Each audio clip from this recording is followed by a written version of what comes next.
Hey everybody, and welcome to I Speak Organized. Today's video is going to be a continuation of my series on how I started my professional organizing business, and I'm going to be covering the topic of the legal aspects of starting your business. And I'm just going to be sharing my personal experience with some of the things that I encountered as I was going through the legal process of setting up my business. And I know that this can be a very overwhelming and kind of daunting topic to consider, especially if you are a brand new business owner or you're just thinking about starting your own business and you've never done that before. So I wanted to share with you some of the things that I did, the steps that I took, and how it wasn't as bad as I thought it was once I started the process. So if this is something that you want to learn more about, then stick around and let's get into it. My name is Melanie and I'm your professional organizer and productivity consultant. What does that even mean?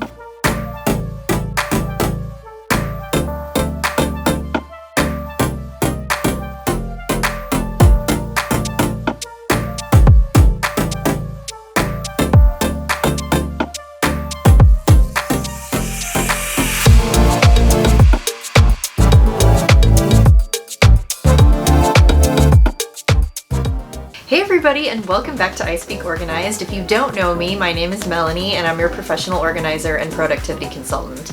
I help hardworking families and professionals find form in their space and purpose for every phase of life. And if you are into all things home organizing as well as decluttering and motivation techniques and productivity practices, then you should definitely consider becoming a member of my speaker fam. All you have to do is hit the little circle icon of my face or tap the little subscribe button down in the corner, and that will make you an official subscriber, and know that I would be honored to have you on board as part of the speaker fam.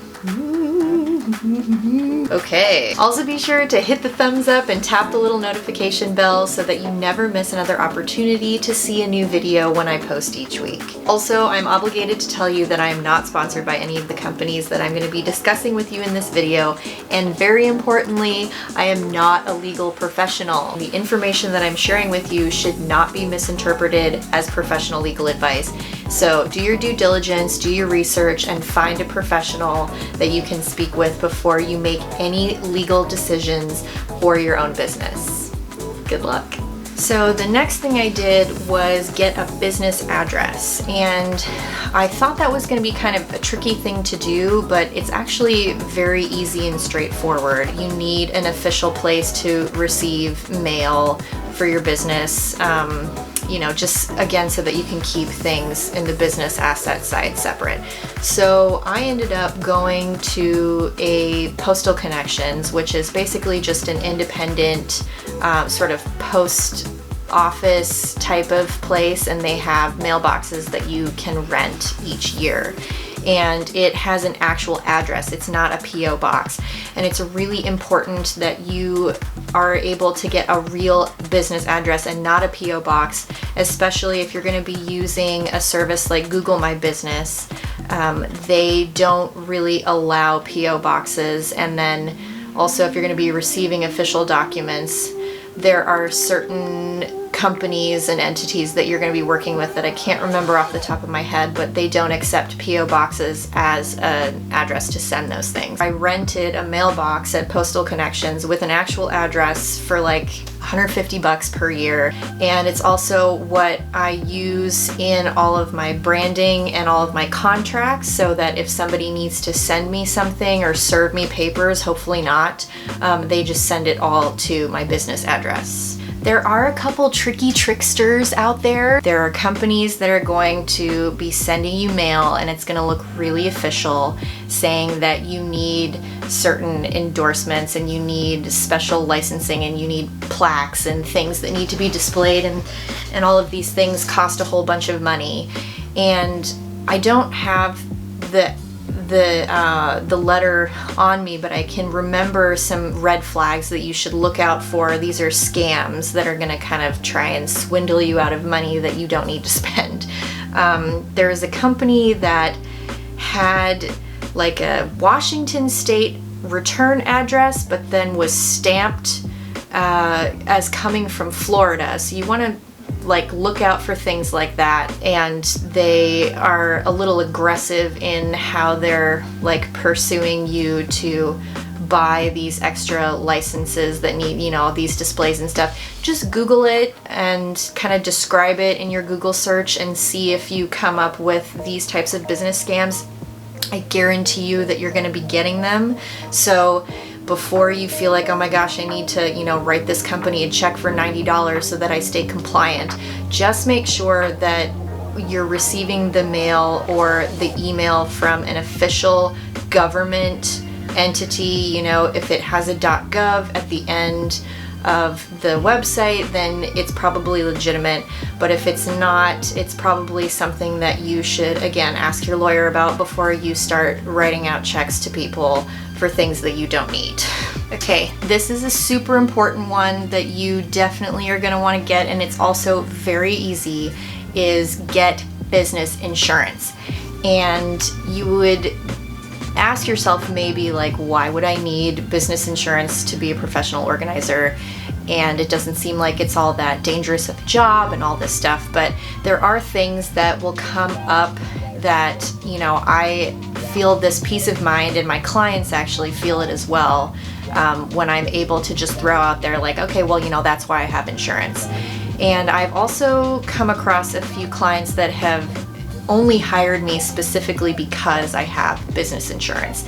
And it'll run you, maybe between, depending on where you live, between like $50 to $90 per month. It took me 5 minutes to set it up. And so I have liability insurance and errors and omission insurance. So the liability insurance is just going to protect you against any sort of claims that would come up if somebody gets injured while you're working. And that is I'm not going to say very likely, but it is definitely a pretty likely scenario if you're not being careful, or if your client isn't being careful, if you're climbing up on tall bookshelves to, be moving things, if you hurt your back while you're helping somebody move boxes or furniture, if somebody pulls something off of a shelf and there's, like a big metal sculpture that you didn't see that comes flying at your face and hits you in the head, like those are all things that can happen on the job when you're,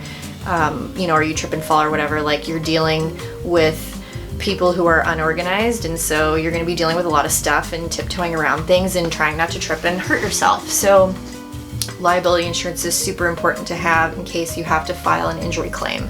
Errors and omission is also important because you'll find out that people have very strong and sometimes kind of weird attachments to items, and if something gets misplaced, or if you accidentally give something, like if you donate something and there wasn't clear communication about that thing leaving their home and they get upset, you'll have the insurance to cover any claims that might come your way for something like that. And in some cases, especially with paperwork, I will have them sign in their client agreement that I'm not held liable for those types of incidences to happen, and we always have a verbal communication, we have check-in. But just in case, you want to make sure that you have the insurance in place for the event that something like that happens. One of the last things I want to touch on is setting up your business bank account. And this is going to be important whether or not you have a sole P or an LLC. It's imperative if you have an LLC in order to be able to keep your personal and your business finances separate. But I think it's a good idea to do regardless, just so that you have the ability to track your business income and expenses separate from your personal, so it makes it easier to implement into your taxes later. So I was able to do that through my existing bank, and they already had all my information on file, so it made the process that much faster. And then after your business has been established and has income going for, I think, like 6 months or so, that's usually what most banks will ask for before they'll issue you a line of credit or a business credit card. But the financial structure that I chose for my business is a little bit complex, but in my opinion, it's so worth it because it kind of gives you the ability to have control and an understanding of where your money is sitting in your business at all times. And so what I would recommend doing is looking up the book Profit First. It's by an entrepreneur and financial guru guy named Mike Michalowicz, and his book is available on Audible, and so I'll link to it in the description below so that if you don't have an Audible subscription, you can pick one up really quick and download that book. And it is so fantastic and really kind of gave me a crash course into how to set up a really solid business financial structure, and made me feel very confident about how I was going to be moving my money around and where it should go and what I should be putting it towards and how I was going to budget and all that stuff. So I ended up setting up, I think it's 5 bank accounts within my business checking account. And I'm not going to go into detail describing everything to you because I feel like you should just go and either read or listen to the book, because he does such a great job breaking everything down and making you feel very confident about how to set all that up.